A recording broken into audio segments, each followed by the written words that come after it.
비염 환자가 코막힘으로 인해 코골이나 수면 무호흡증이 발생하면 삶의 질이 저하되죠. 목숨 걸고 코로만 숨을 쉬어야 여러분들의 인생이 행복해집니다. 안녕하세요, 이우정입니다. 안녕하세요, 원장님. PD님, 비염이신가요? 네.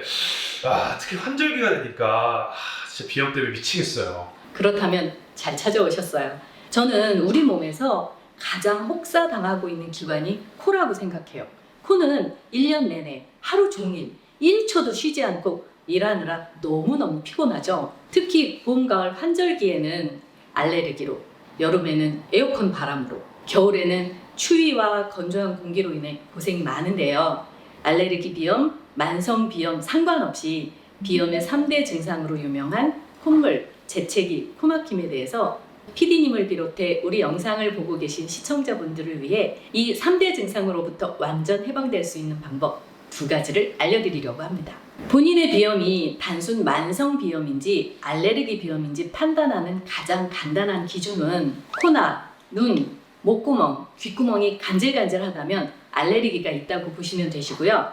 재채기를 하는 만큼 알레르기가 심하다고 생각하면 되는데 재채기를 10번 하면 10번만큼, 30번 하면 30번만큼 알레르기가 있다고 생각하시면 됩니다. 알레르기성이 아닌 비염은 간질거리지 않거든요. 감기인 줄 알았는데 알레르기 비염이라는 진단을 받고 놀라시는 분들이 간혹 있으신데요. 발열 증상 없이 환절기 어느 날 아침 재채기와 콧물이 나기 시작하면 알레르기 비염입니다.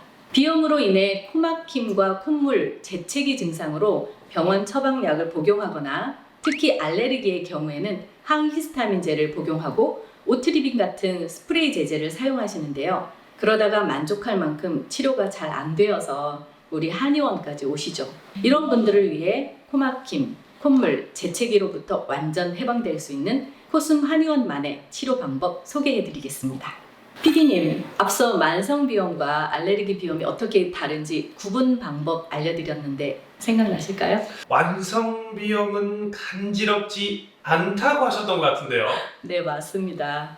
실은 이 만성비염과 알레르기 비염은 하늘과 땅만큼 차이가 있는데요. 만성비염, 급성비염, 그냥 비염은 세균이나 바이러스 등 바깥에서 염증 물질이 들어와서 코에 염증을 일으키는 거고요. 이 알레르기 비염은 원인 물질이 내 피 속에 있어요. 꽃가루 진먼지와 반응하는 물질을 간에서 항체를 만들었죠. 그래서 이건 내 피 속에, 이건 외부에. 그리고 또 이 만성비염, 급성비염, 이 비염은 코에만 염증을 일으키는 거예요. 근데 알레르기 비염은 피 속에 염증 물질이 있다 그랬잖아요. 항원항체 반응으로 전신을 피를 타고 도니까 이건 전신성 질환인 거예요.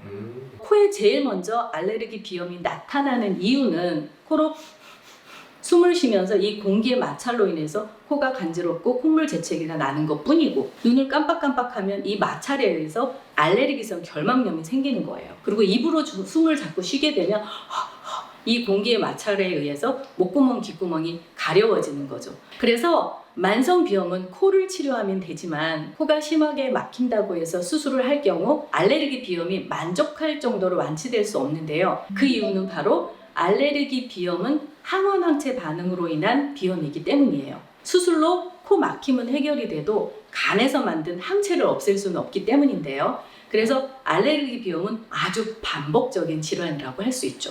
그렇지만 저는 이 비염의 종류와 관계없이 비강사열이라는 침 치료 방법으로 치료를 하고 있는데, 이 침 치료가 약물이나 수술보다 훨씬 더 좋은 치료 방법이라고 자부합니다. 정상적인 비점막의 색깔은 선분홍색이죠. 그런데 감기나 축농증으로 인해서 염증이 심하면 점막이 이렇게 붉은색이에요. 알레르기 비염은 어떤 색이냐면 이렇게 색깔이 다르죠. 알레르기성 점막으로 변성되었다라는 표현을 쓰는데, 이렇게 색깔이 하얀 이유는 쉽게 말하면 콧물에 불어 터진 점막의 색깔이라고 할 수 있어요. 이런 점막을 골고루 사열을 하게 되면 점막에서 출혈이 발생하면서 점막에 고여있는 어혈, 즉 다시 말해 피로 물질을 강제로 점막에서 빼내어 다시 점막이 건강해지게 만들어줍니다.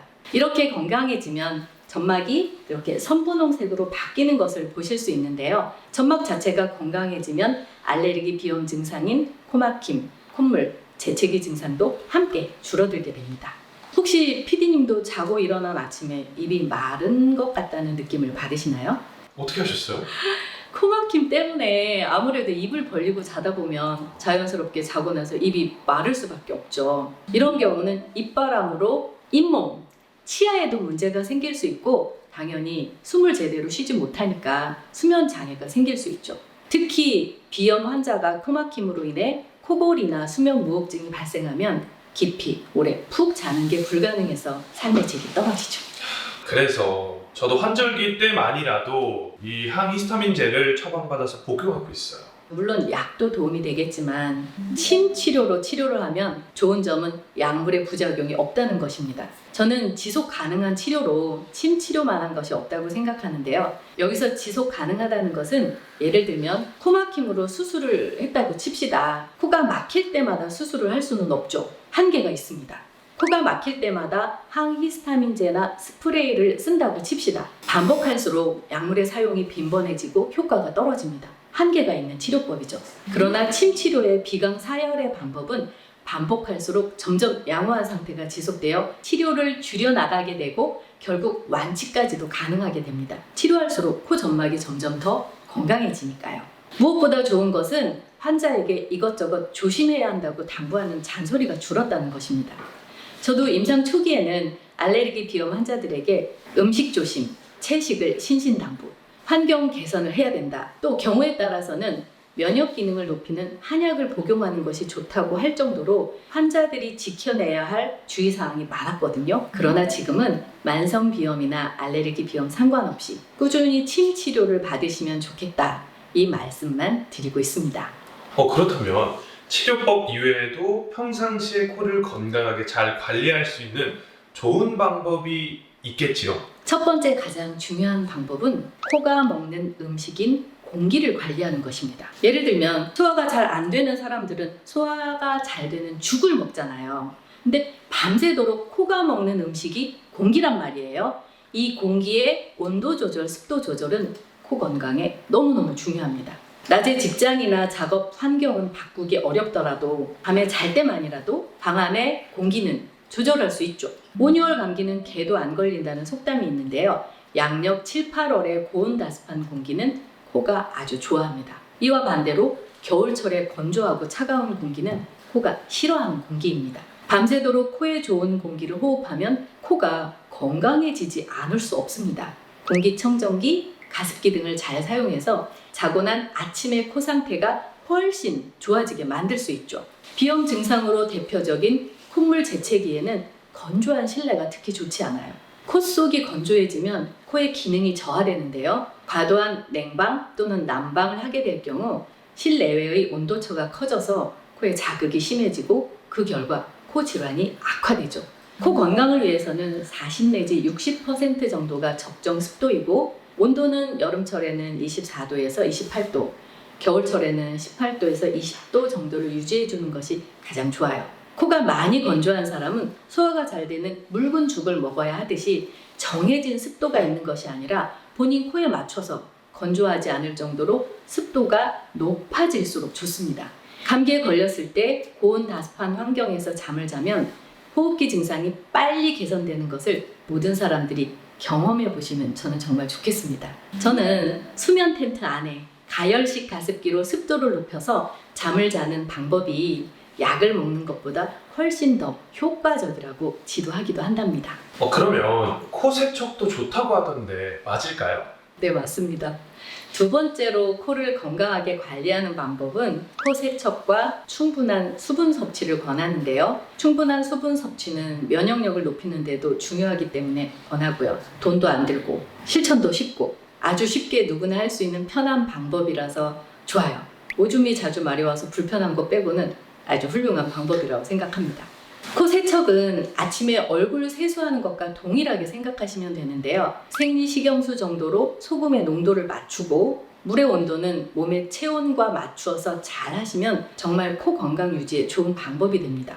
코 세척으로 축농증을 완치했다는 분들도 만나고 있거든요. 코 세척할 때 주의사항은 중력을 이용한 코 세척 방법이 좋은데 본인이 쾌적하게 느끼면 계속하면 좋고요. 알레르기 증상이 심한 사람은 오히려 증상이 심해질 수 있는데 이런 경우 억지로 하지 않아야 합니다. 또 세척할 때마다 귀가 먹먹해져서 불편하면 하지 않는 것이 좋습니다.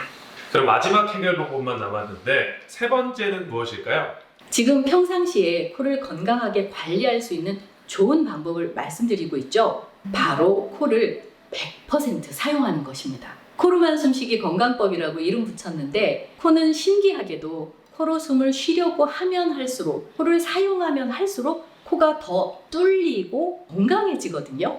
근데 우리는 모두들 자신이 코로만 숨을 잘 쉬고 있다고 여기는데요. 절대 아니었습니다. 예를 들면 제 초등학교 동창이 제 집들이 때 하루 같이 잠을 잔 적이 있거든요. 그 친구는 코에 문제가 전혀 없다고 했었는데 코숨 테이프를 붙이고 잠을 자봐 했더니 붙이고 숨을 쉬다가 5분 정도 만에 코 깊숙이 따가움이 느껴져서 코로만 숨쉬기 어렵다는 말을 하는 거예요. 이 친구가 코로만 5분 이상을 연달아 숨을 쉬어본 적이 없었던 거죠. 이 정도로 본인들이 코로만 정말 24시간 숨을 잘 쉴 수 있는지 한번 테스트 해보시면 좋겠어요. 그리고 코막힘이 조금 느껴질 때 한번 실험해 보시면 되는데요.